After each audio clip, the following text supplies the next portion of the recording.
Hello and welcome to ज़रा हट के। मुबशर ज़ैदी, ज़रार कोड़ो और वसतुल्लाह खान का सलाम कबूल कीजिए। पाकिस्तान में कोरोना केसेस की तादाद तेज़ी से बढ़ रही है। आज दूसरे रोज़ भी 1400 से ज़ायद केसेस सामने आए हैं, जबकि अमवात की बिगेस्ट जो फिगर है यानी 50 वो आज रिकॉर्ड हुई है।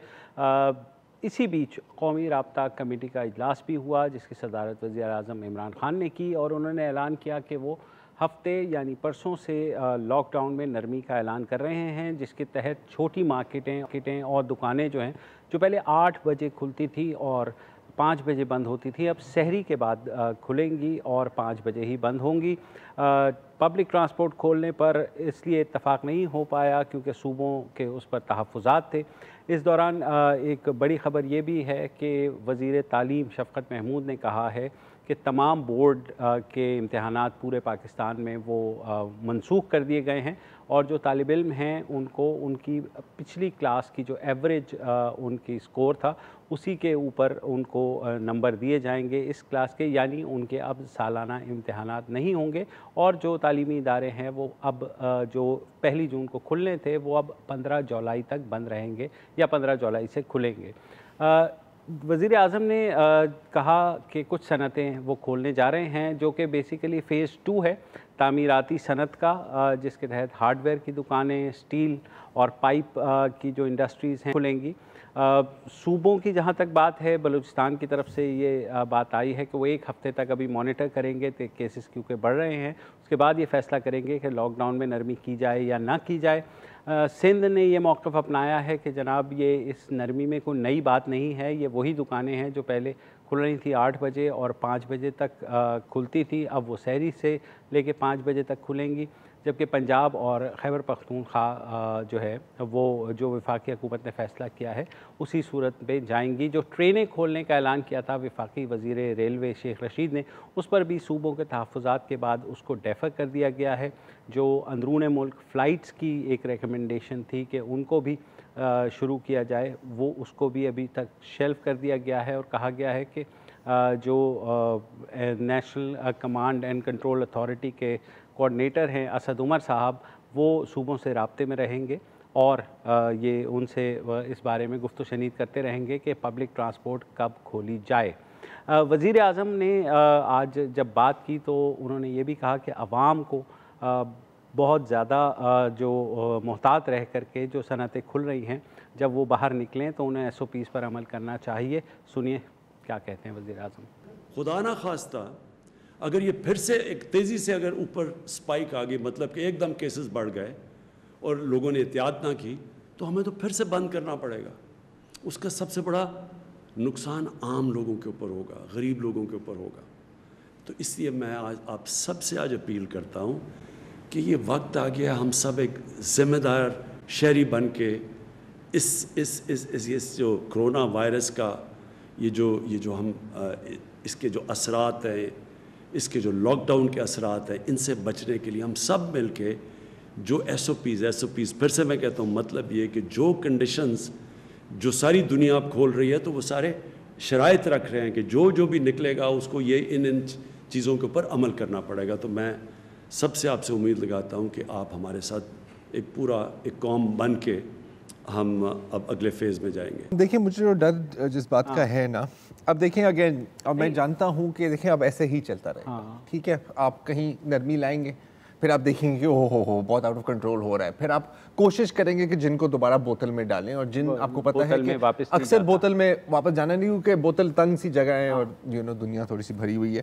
कि हम ये इस वक्त कर रहे हैं जब हमारा ग्राफ मुसलसल ऊपर जा रहा है। जो आपने हवाले दिए दुनिया भर के, मैं US की यहाँ पे बात नहीं कर रहा, क्योंकि जितना मिस हैंडल यूरोप US में हुआ है मेरे ख्याल दुनिया में आपको ये मिसाल नहीं मिलेगी। तो the US is the absolutely worst example जो कोई भी दे सकता है कि सर अमेरिका कर रहा है, वो सटिया गए हैं, वो कम्प्लीटली पागल हो गए हैं। वैसा ना करें तो आपका बहुत शुक्र होगा। यूके की भी हैंडलिंग इसमें अच्छी नहीं रही है। Let's also face facts here. Italy में सही है, अब वो थोड़ी सी नरमी ला रहे हैं, बिकॉज वो देख रहे हैं कि उनका कर्व थोड़ा सा फ्लैटन हो रहा है। हमारा कर्व तो ये है, जैसे स्पेन ये जा रहा है। फिर सबसे जो मुझे तशवीश की बात लग रही है, आपने परसों से नादरा के दफातर खोल दिए, आपने लाइनें देखी वहाँ पे। अच्छा, मैं आज पढ़ रहा था इंटरव्यू जो तारिक मलिक साहब जो साबका चेयरमैन हैं नादरा के, उन्होंने कहा कि नादरा के जो डिस्ट्रिक्ट ऑफिसेज हैं, इवन रीजनल जो तहसील पे ऑफिसेज हैं, उन सब के पास डेटा है। इन्हें चाहिए था कि ऑनलाइन ट्रांसफ़र करते, वो वहीं से कार्ड निकाल करके दे देते। मतलब उसमें क्या ऐसी बात थी। अब जो आपने देखा NADRA offices through out the country, और जो सो कॉल्ड सोशल डिस्टेंसिंग का वो था, वो जो पामाली वहाँ हुई है वो अपनी जगह हुई है। फिर एहसास प्रोग्राम में भी आपने देखा कि किस तरीके से वो डिस्ट्रीब्यूशन का मसला है। तो ये सारी चीज़ें उसके बाद अब आप ये खोलने के लिए जा रहे हैं। इसका जो अंजाम होगा ना वो वैसे ही होगा जो हमने पहले माजी में देखा है।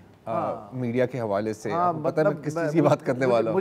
मुझे याद आ रहा है, हम सब लोग मीडिया में काम करते थे मिड 90s में। कराची किलिंग फील्ड था, ठीक है। तो हमारी एक आदत पड़ गई थी कि आज कितने लोग मारे गए, सही बात है, कितनी लाशें मिली। तो किसी दिन 20 फिगर होता था, किसी दिन 50, किसी दिन 80 से भी ऊपर 100 पार कर जाता था।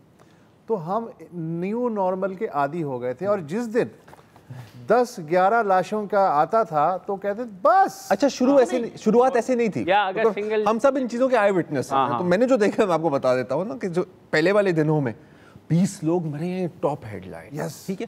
कुछ दिनों बाद 20 लोगों के मरने की 3rd हेडलाइन या 4th हेडलाइन होती थी। और फिर वो दिन भी आए थे कि हम डेस्क पे बैठे होते थे, कहते थे कि यार आज के कितने टोटल है। ये ऐसी बात होती है ना मीडिया में, अनफॉर्चुनेटली। बड़ा अजीब लगेगा लेकिन बात ऐसी ही होती है। आज का टोटल कितना? लास्ट टोटल बन गई थी 10। ये क्या ब्रेकिंग करे? नहीं सर, ये तो टिकर है। ये टिकर है। अच्छा, ये आप कराची किलिंग फील्ड्स की बात कर रहे हैं, जो इसका सबसे ज्यादा जो रीसेंट एग्जांपल है वो तो चलो मिड 90s की बात है ना यार, किसको याद है? आजकल तो किसी को नहीं याद। वॉर ऑन टेरर जो हमारी रही है, उसमें भी यही था। जब एक दिन में 10 धमाके होने लग गए थे ना, तो जो 10वां 9वां धमाका था ना, जिसमें मैं सिर्फ का लफ्ज़ इस्तेमाल कर रहा हूँ, अच्छा नहीं लग रहा है इस्तेमाल करते हुए, सिर्फ 5, 6, 7 लोग मरते थे। वो ब्रेकिंग भी नहीं थी। नहीं, और वो ब्रेकिंग भी नहीं थी। 8 बजे होने वाले धमाके की खबर 9 बजे रात के खबरनामे में नहीं 9 बजे, हाँ बिल्कुल, वो तो 4 बजे। अब जिस तरह लेबॉर्ट्री बनाया जा रहा है, कोरोना लेबॉर्ट्री पूरे मुल्क को, उसके बाद मतलब मैं फिर कहूँगा अपने बारे में कि काश मेरी ये पेशन गोई, काश मेरा ये तजकिया, काश मेरी ये बकवास मुंह में खाक ना सच्ची हो कि हमारे लिए न्यू नॉर्मल ये होगा कि अच्छा कोरोना से आज कराची में सिर्फ 40 लोग मरे हैं बस। अच्छा, और मैं इसके साथ एक दुआ करता हूँ कि 2 महीने बाद हम ये क्लिप चला सकें और कहें कि यार देखो हम कितने गलत। हाँ बिल्कुल। आई होप सो यार। I hope so. मजे की बात देखें, वज़ीर आज़म ने खोलने का ऐलान किया है परसों, यानी हफ्ते से। और जो कौमी राब्ता कमेटी का फैसला आया है उसके तहत हफ्ते और इतवार को कारोबार बंद रहेंगे। आप शुरू कर रहे हैं हफ्ते से के कारोबार खुल जाए। लेकिन ये कंफ्यूजिंग मैसेजेस जो जा रहे हैं, कंफ्यूजिंग मैसेजेस हैं, लेकिन आखिर ये हरफ आखिर तो नहीं है ना, इन द सेंस के eventually at the end of the day तो सूबों ने खुद अपने फैसले करने। बिल्कुल। तो सूबों में क्या सोचा जा रहा है?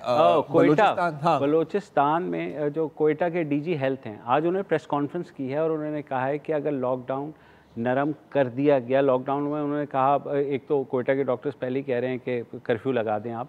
उन्होंने कहा है कि अगर लॉकडाउन में नरमी होती है तो उन्हें खदशा है। अब ये डीजी हेल्थ हैं जो कि टॉप हेल्थ ऑफिशियल हैं बलूचिस्तान के, वो ये कह रहे हैं कि 1,90,000 के करीब जो हैं पेशेंट्स हो जाएंगे जुलाई तक बलूचिस्तान में सिर्फ, अगर आप लॉकडाउन नरम करते हैं। 30 मई तक की तो पाकिस्तान की प्रोजेक्शन 1.5 लाख। हाँ, तो वो अभी तो 30 मई आने वाला है। ये चीज़ है कि अभी कितने हैं हमारी फिगर्स?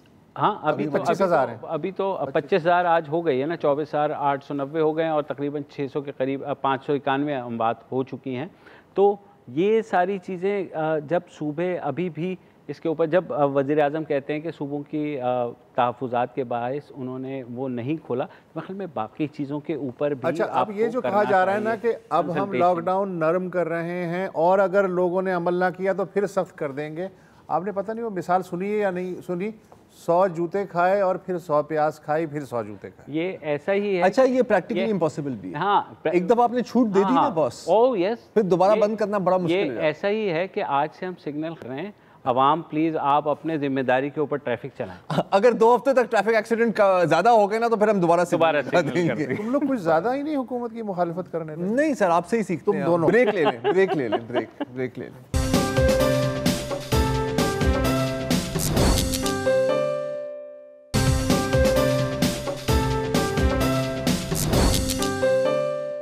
Welcome back. हाशमानी आई अस्पताल का आपने नाम यकीनन सुना होगा। अभी तक पाकिस्तान में 100 से ज़ायद फ्री आई कैंप्स किए हैं, जिसमें लाखों लोगों को मुफ्त इलाज हुआ है।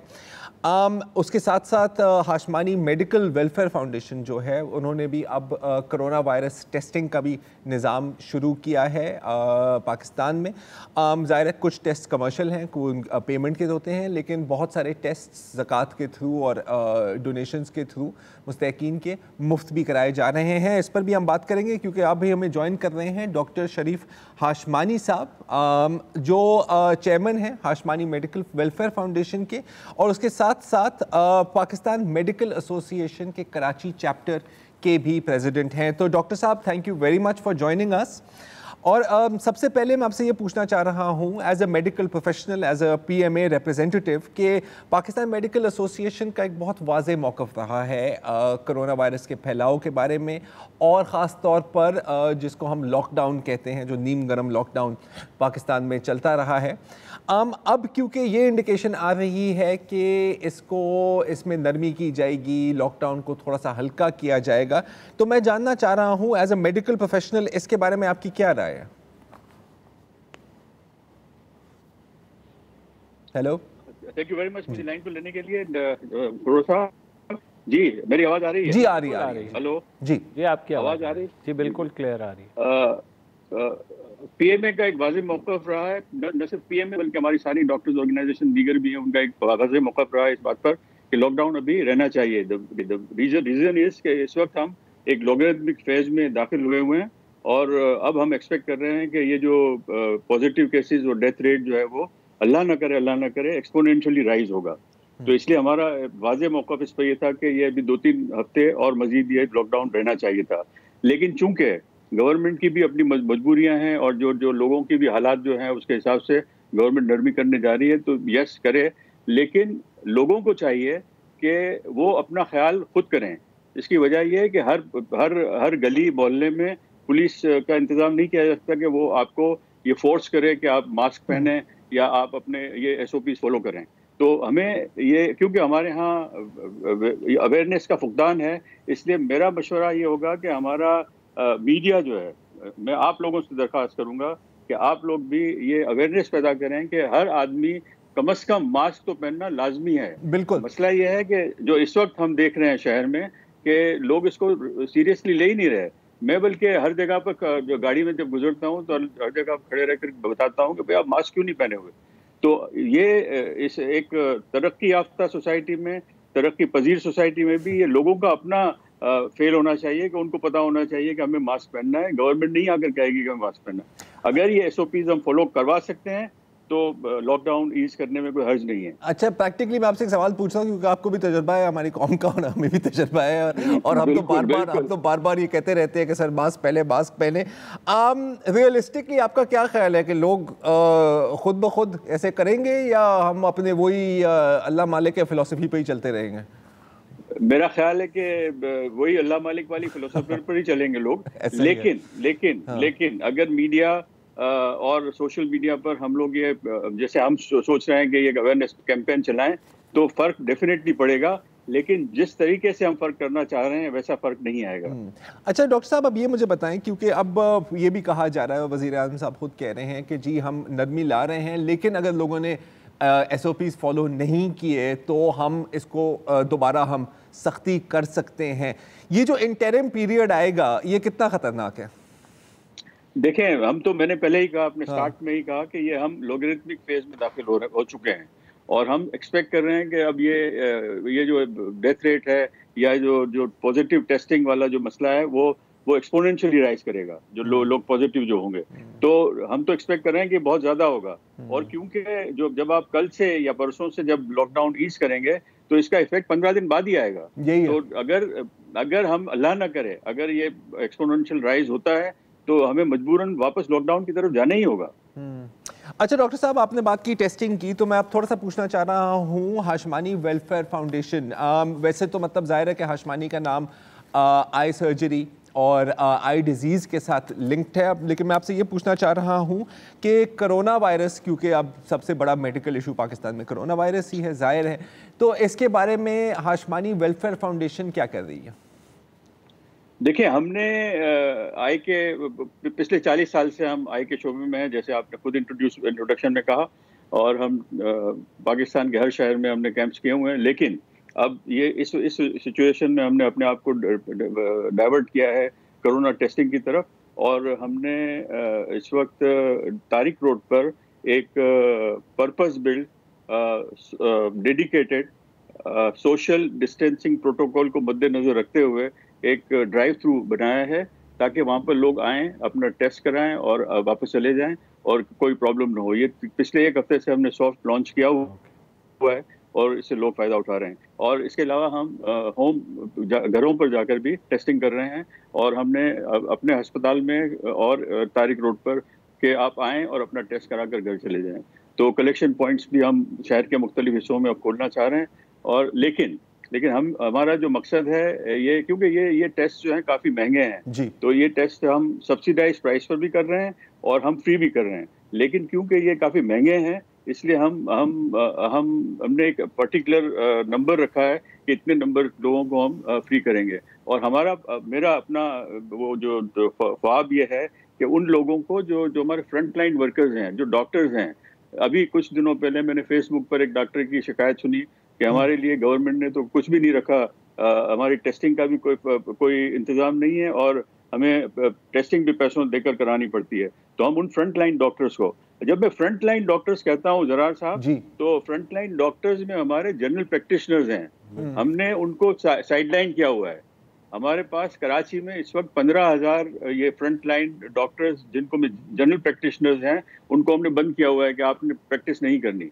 अब होता यह है कि ये वो लोग हैं जिनके पास मरीज पहले जाता था और उनके पास वो फिर डायरेक्ट करते थे इनको कि आपको इस जगह जाना है या इस जगह नहीं जाना, तो उनको हमने घर पर बिठा दिया है। तो मैं चाह रहा हूं कि हम उन डॉक्टरों की फ्री टेस्टिंग करें और उनको फ्री टेस्टिंग करें, उनकी क्लिनिक्स खुलवाएं। जो अभी लॉकडाउन खोलने की बात हो रही है, तो जनरल प्रैक्टिशनर्स की लॉकडाउन खुलना चाहिए ताकि वो उनके पास मरीज जाए और वो आपको गाइड कर आउट करें कि इस मरीज को गाइड कर सके उनको। ठीक है, वही सबसे पहले कोविड का मरीज जो है उन्हीं के पास आएगा। बिल्कुल फ्रंट लाइन तो यही हुई ना। अच्छा डॉक्टर साहब, यहाँ पर छोटा सा वक्फा लेंगे, वक्फे के बाद आपके साथ गुफ्तगू जारी रहेगी।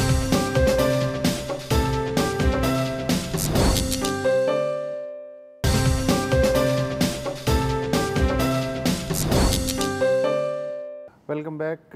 वक्फे से पहले हम डॉक्टर शरीफ हाशमानी, जो हाशमानी फाउंडेशन के सदर हैं, उनसे गुफ्तगू कर रहे थे।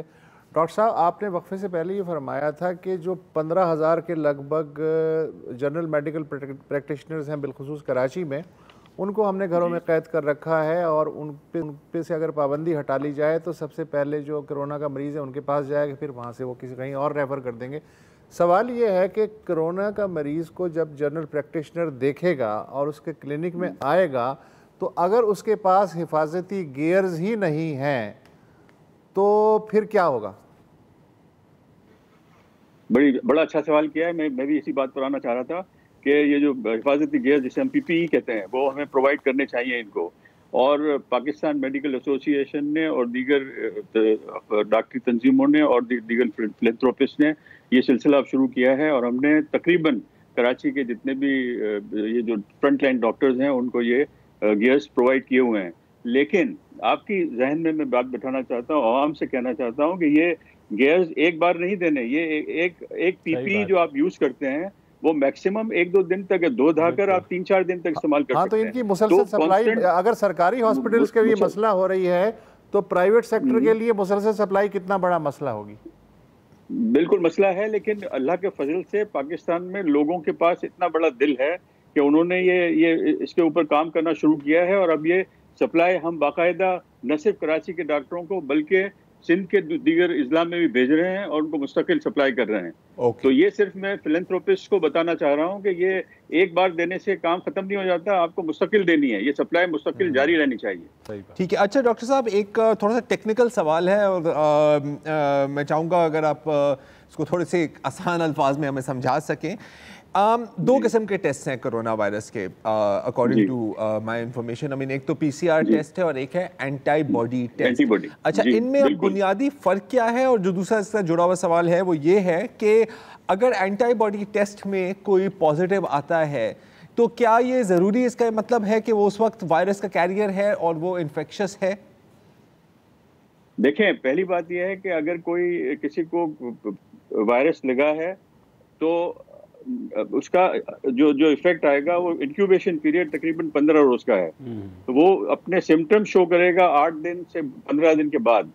तो पहले 8 दिन या 10 दिन तक तो वो कोई शो ही नहीं करेगा। अगर आपके बराबर में ज़रार साहब बैठे हैं और वो अगर कैरियर हैं तो आपको पता ही नहीं चलेगा। लेकिन अगर ज़रार साहब का हम अभी पीसीआर करें और पीसीआर पॉजिटिव आता है तो इसका मतलब ये होगा कि ज़रार साहब इन्फेक्टेड हैं, ऑल्दो वो कोई सिम्टम्स नहीं बता रहे।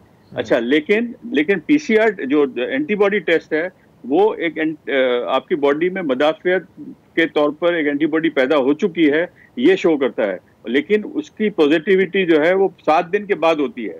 तो पहले 7 दिन में अगर किसी को इन्फेक्शन हुआ है तो उसकी एंटीबॉडी तो नहीं आएगी, लेकिन पीसीआर पॉजिटिव आ जाएगा। तो अच्छा, दूसरी बात यह है कि जब एंटीबॉडी आ गई आपके ब्लड में तो ये इसका मतलब ये नहीं है कि आपकी मदाफत प्रोड्यूस हो गई। इसके बाद भी आप कैरियर भी हो सकते हैं और आप इन्फेक्टेड पेशेंट, दोबारा इन्फेक्शन भी हो सकता है आप। तो मतलब कि अगर किसी का एंटीबॉडी टेस्ट पॉजिटिव आता है तो ये फिर जरूरी है कि वो एक पीसीआर टेस्ट भी करवा ले इसके बाद? PCR test is must, PCR test तो जरूर होना चाहिए पहले। ठीक है, बहुत शुक्रिया। लेकिन एक सिर्फ बात मैं करना चाह रहा हूँ कि पीसीआर टेस्ट भी अगर नेगेटिव आता है तो ये जरूरी नहीं है कि वो उसको मर्ज नहीं है। बार बार टेस्टिंग जरूरी है।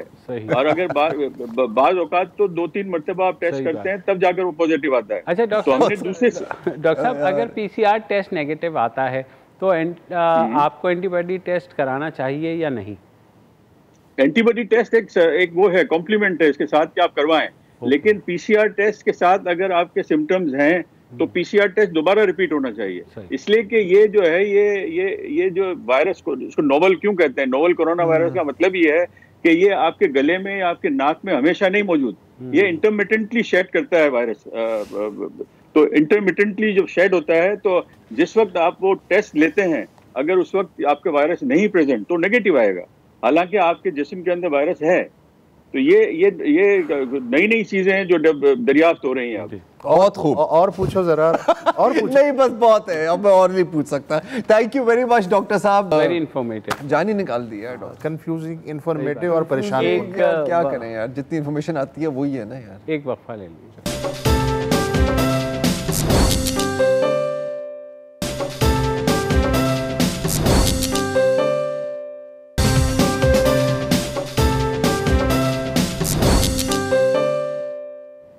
वेलकम बैक जी। और अगर आपका ख्याल है कि हम सिर्फ यहाँ बैठकर आपको 24 घंटे या 24 घंटे तो नहीं, हर रोज़ टेंशन देने के लिए बैठे हुए हैं, ऐसा नहीं है। हम कभी कभी आपको कोई इंटरेस्टिंग और मज़ेदार खबरें भी सुना देते हैं। जैसे आज IANS जो भारत की सबसे बड़ी इंडिपेंडेंट वायर सर्विस है। वायर सर्विस वो न्यूज़ सर्विसेज होती है जिनसे बाकी फिर न्यूज़ ऑर्गेनाइजेशन खबरें लेते हैं, जैसे हाँ रॉयटर्स हो गई, AP हो गई, AFP हो गई।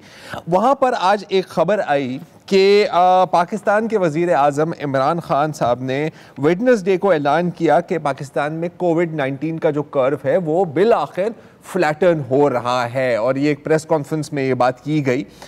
लेकिन फिर इस खबर के मुताबिक सलीम खेशकी साहब जो उनके एक मुशीर हैं, नाम नहीं सुना ना आपने, कोई मत टेंशन ना लें, अभी मैं बता रहा हूँ आपको, सबर बस सुन ले। उन्होंने वज़ीर आज़म के कान में बताया कि सर ये जो आप ग्राफ जो देख रहे हैं ना, इसको आपने उल्टा पकड़ा हुआ है। इसको अगर आप सीधा करके देखेंगे ना तो आपको पता लगेगा कि कर्व फ्लैटन नहीं हो रहा बल्कि बुरा ही होता जा रहा है। जिसके बाद अचानक वो प्रेस कॉन्फ्रेंस ख़त्म हो गई और उसके बाद खबर आई कि सलीम खेशकी को पार्टी से निकाल दिया गया है करप्शन के इल्ज़ाम पर। ठीक है, अच्छा ये खबर IANS ने छापी। अच्छा सिर्फ ऐसे नहीं कि रिपोर्ट है, आरती तिक्कू सिंह जो IANS की foreign and strategic affairs editor हैं, ढंढन बहुत बड़ा उहदा होता है सर, ये आपको नहीं पता होगा। उन्होंने बाकायदा अपनी बायलाइन के साथ छापा है और लिखा है कि according to reports in Pakistani media तो फिर सवाल बनता है कि कौन सी पाकिस्तानी मीडिया ने ये चीज़ें रिपोर्ट की है यार, क्योंकि हमने तो ये खबर नहीं चलाई, हमने तो सिर्फ बोरिस जॉनसन को गलती से मार डाला था, सॉरी अबाउट दैट, एक्सक्लूसिव मारा था। तो जरा रिसर्च के बाद पता लगा कि ये खबर चली थी पाकिस्तान की एक बहुत मशहूर अखबार है द डिपेंडेंट के नाम से। ज़रा डिपेंडेंट की अगर आप स्क्रीनशॉट लगा दें, मज़ेदार बात यह है कि अगर आप डिपेंडेंट की एक स्क्रीनशॉट भी देखें तो लेफ्ट पर क्या लिखा हुआ है यार, ये बड़े लाल अल्फाज में क्या लिखा हुआ है Mubashshir? Satire, SATIRE, satire. Satire को क्या कहते हैं यार मुझसे? मज़ा। मज़ा। ये एक सैटिरिकल वेबसाइट है जिसने एक सैटिरिकल न्यूज़ छापी थी जो फिर IANS ने उठाकर सीरियसली ली है। यार थोड़ा सा आती तिक्का साहिबा थोड़ा सा पढ़ लिया करें कि साइट पर क्या लिखा हुआ है। सैटायर लिखा हुआ है और आप इतनी एक्साइट हो गई हैं स्टोरी से कि अपनी बाई लाइन देनी पड़ी। तो यही था मेरे पास। अच्छा, आरती तिक्कू सिंह वो ही हैं बाय द वे जो US के Congress house foreign affairs committee में उनको बुलाया गया था कि ये जो आपने पिछले साल कश्मीर में लॉकडाउन किया, उन्होंने कहा कि जी नहीं, ये तो हमने ह्यूमन राइट्स को बचाने के लिए लॉकडाउन किया था। फिर उनकी इल्हान उमर के साथ कुछ बैक एंड फोर्थ हुई थी, जिसके बाद फिर इल्हान उमर के खिलाफ एक तूफान बदतमीजी आया था। तो एनीवे मैंने अच्छा, कहा कि एक वजाहत I thought it was very funny यार। ओके, हाँ, आपको नहीं फनी लगी? एक वजाहत मैं करना चाहता हूँ कि कल हमने सिंध की वज़ीर सेहत डॉक्टर अज़रा पेचो से जो इंटरव्यू किया था उसमें एक सवाल ये पूछा गया था कि इस तरह की कुछ मैसेजेस मिले हैं कि कराची का लियाकत कॉलेज ऑफ मेडिसिन दारुस सेहत का इदारा है, वहाँ अमले की तनख्वाहें और असातिज़ा की तनख्वाहों में 30% तक कटौती की गई है, जो कि सूबाई और वफाकी हुकूमत की इस पॉलिसी के ख़िलाफ़ है कि आप अपने मुलाजमीन को ना तो निकालेंगे और ना उनकी तनख्वाहों में कटौती करेंगे कम से कम 3 महीने के लिए। तो वज़ीर सेहत ने कहा कि वो इस मामले को छानबीन करेंगी कि ऐसा हो रहा है या नहीं हो रहा है, मुतल्लिक़ा इदारे से रब्ता करेंगी।